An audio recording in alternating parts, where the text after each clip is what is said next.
Dobrodošli in dobrodošli v Lenin vlog.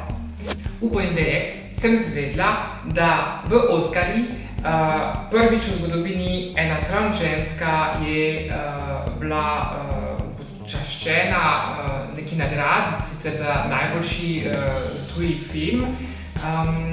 In ta trans ženska je Daniela Vega in sem samo hotela sporočiti, koliko sem vesela in ponosna na njo in upam, da bo tako naprej šel ta trend, da se uporabljajo trans igralke in igralci za vloge trans osebe.